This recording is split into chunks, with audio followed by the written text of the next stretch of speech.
नमस्ते बच्चों। आज हम पढ़ेंगे कक्षा 11वीं की हिंदी की पुस्तक आरोह भाग 1 में से घर की याद, जिसे लिखा है कवि भवानी प्रसाद मिश्र ने। और इसकी व्याख्या पढ़ेंगे हम। इसका भाग पहला, घर की याद। ये कविता कवि भवानी प्रसाद मिश्र ने जेल प्रवास के दौरान लिखी है, जब वो जेल में थे। ये एक सहजता के कवि माने गए हैं। स्वतंत्रता आंदोलन के दौरान जब गांधी जी ने असहयोग आंदोलन चलाया था, तो इन्होंने भी उसमें भाग लिया था और जिसके फलस्वरूप इन्हें जेल में डाल दिया गया था। तो पहले हम पढ़ते हैं भवानी प्रसाद मिश्र का जीवन परिचय। इनका जन्म 1913 ईस्वी में टिगरिया गांव होशंगाबाद में हुआ था। इनकी प्रमुख रचनाएं सतपुड़ा के जंगल, सन्नाटा, गीत फरोश, चकित है दुख, बुनी हुई रस्सी, खुशबू के शिलालेख, अनाम तुम आते हो, इदम नमम आदि। प्रमुख सम्मान: साहित्य अकादमी पुरस्कार, मध्य प्रदेश शासन का शिखर सम्मान, दिल्ली प्रशासन का गालिब पुरस्कार एवं पद्मश्री से अलंकृत। इनकी मृत्यु 1985 ईस्वी में हुई। सहज लेखन और सहज व्यक्तित्व का नाम है भवानी प्रसाद मिश्र।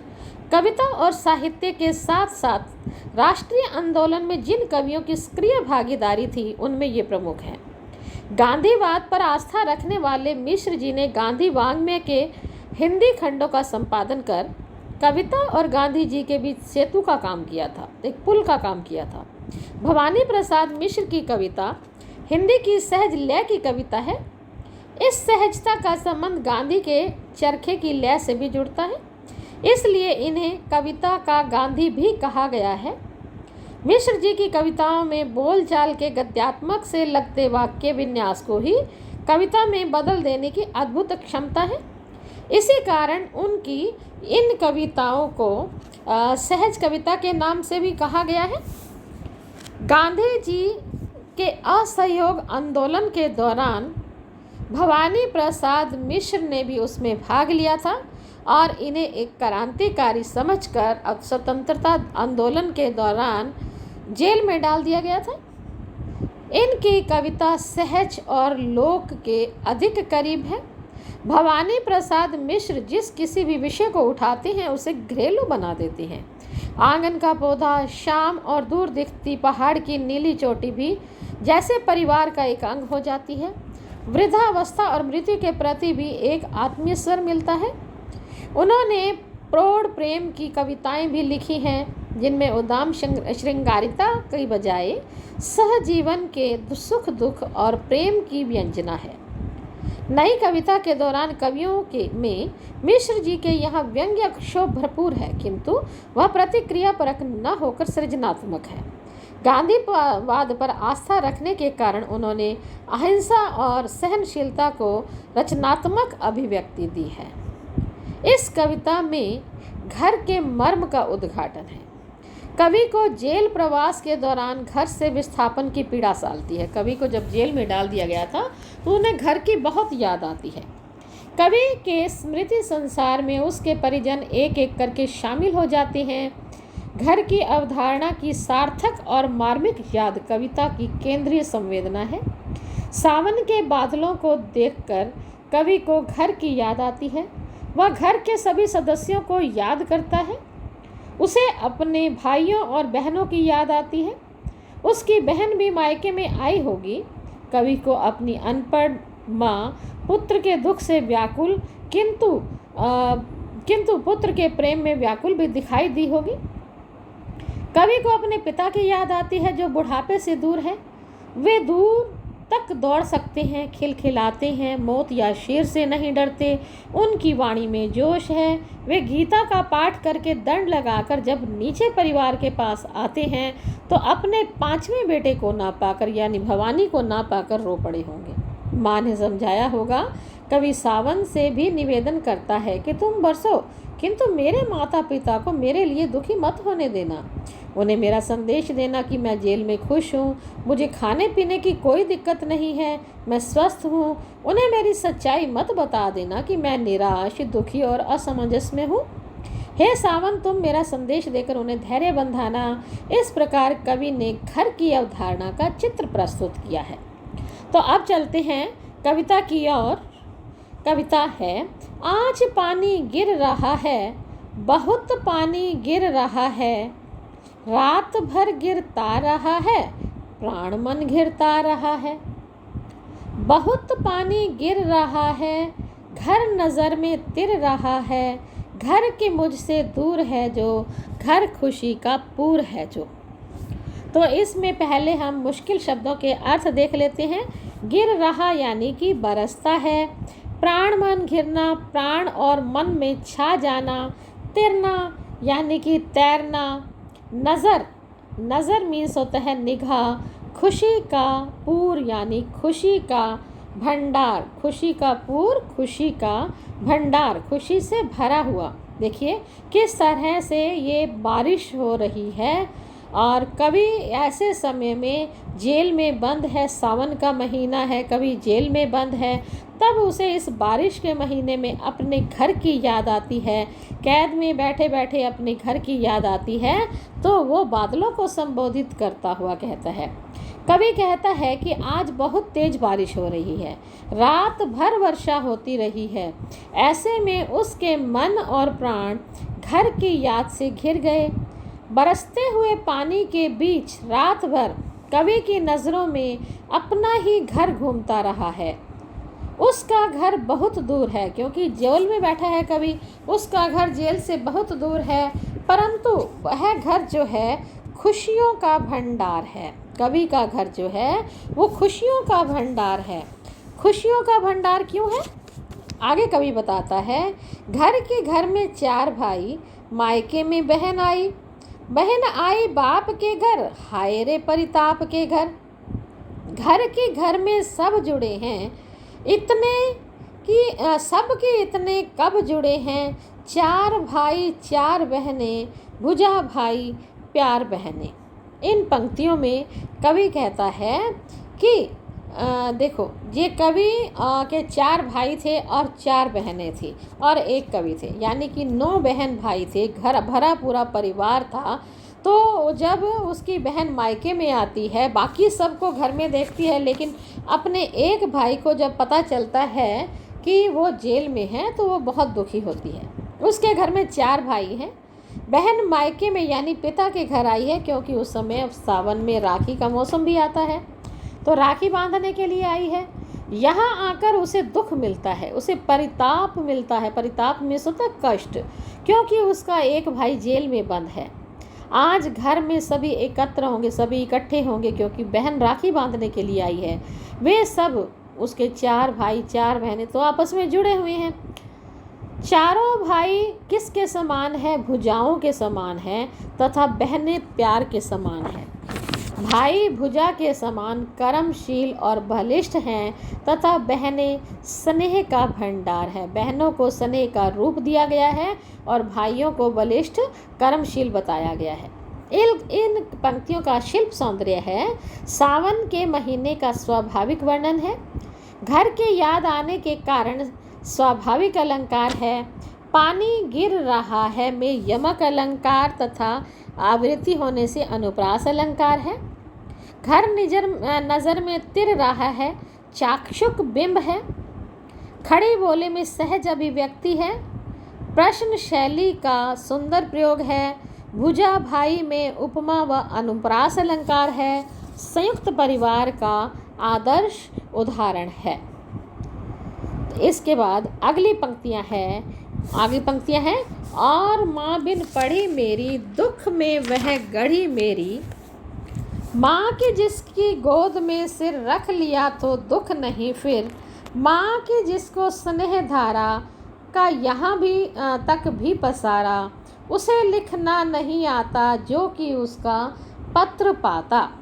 अब इन पंक्तियों में कवि ने माँ के प्रेम की व्याख्या की है।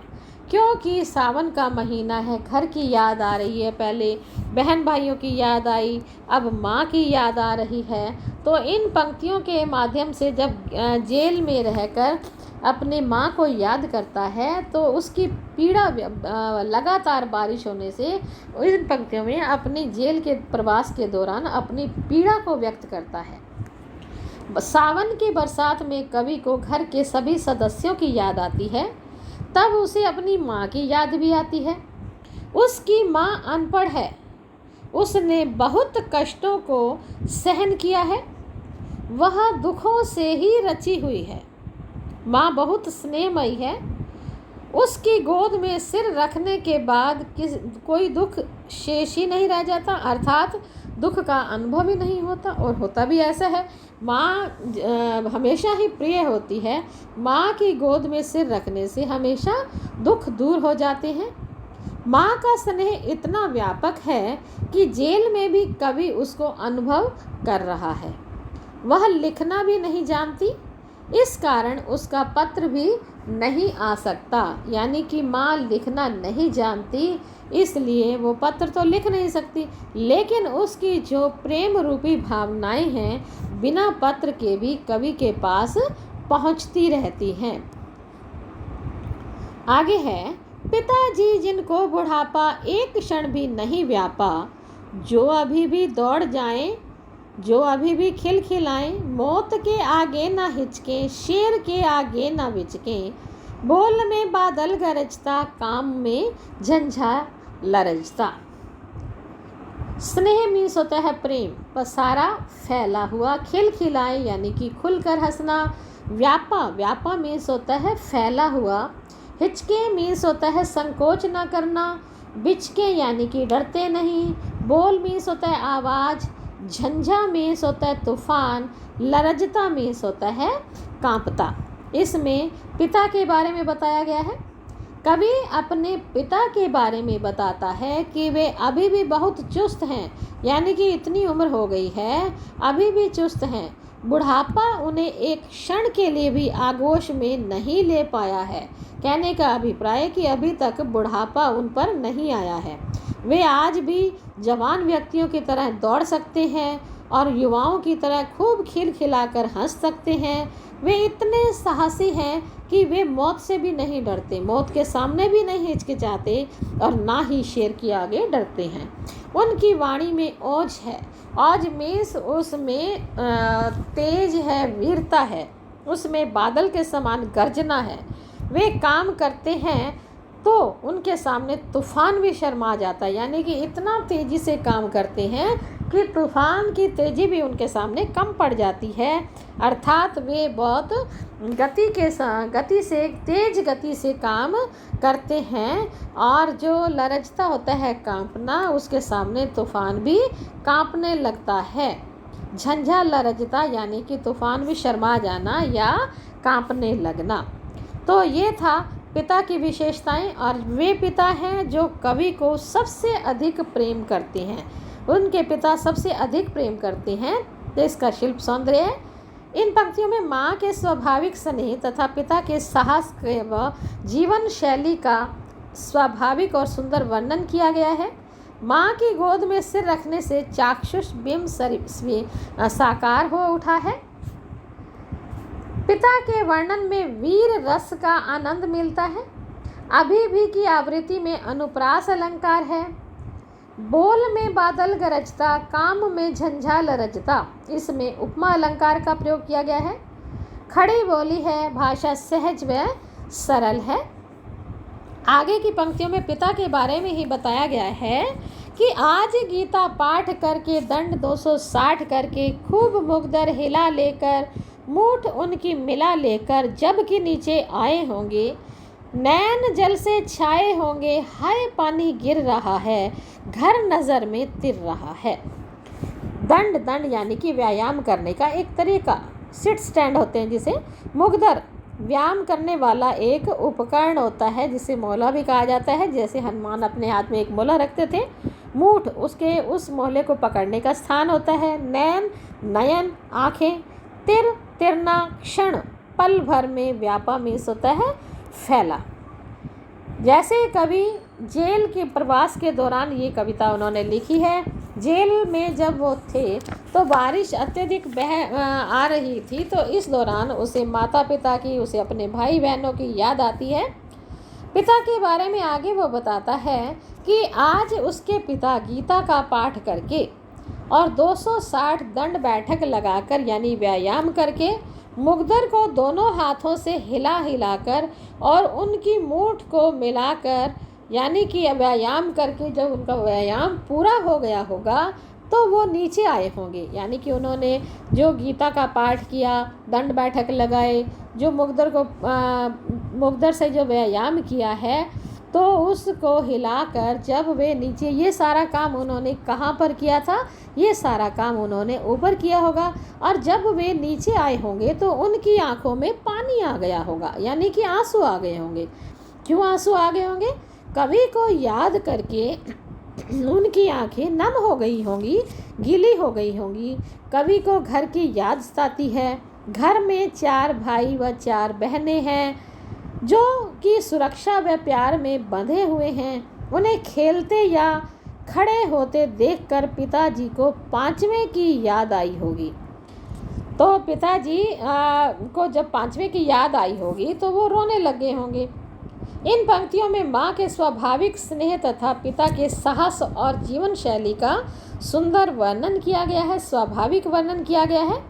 माँ की गोद में सिर रखने से चाक्षुष बिंब जो है स्वीकार हो उठता है। इसमें दृश्य बिंब भी है।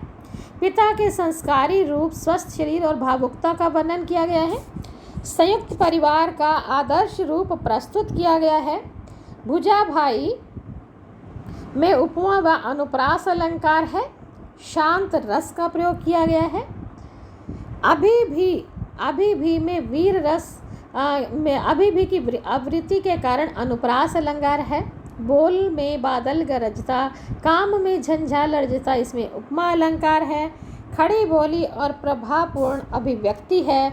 मुक्त छंद का प्रयोग किया गया है। तो बच्चों, ये था इसका पहला भाग, घर की याद कविता का पहला भाग, जो कि आज हमने पढ़ा। और अगली वीडियो में हम पढ़ेंगे इसका आगे का दूसरा भाग। तब तक के लिए धन्यवाद।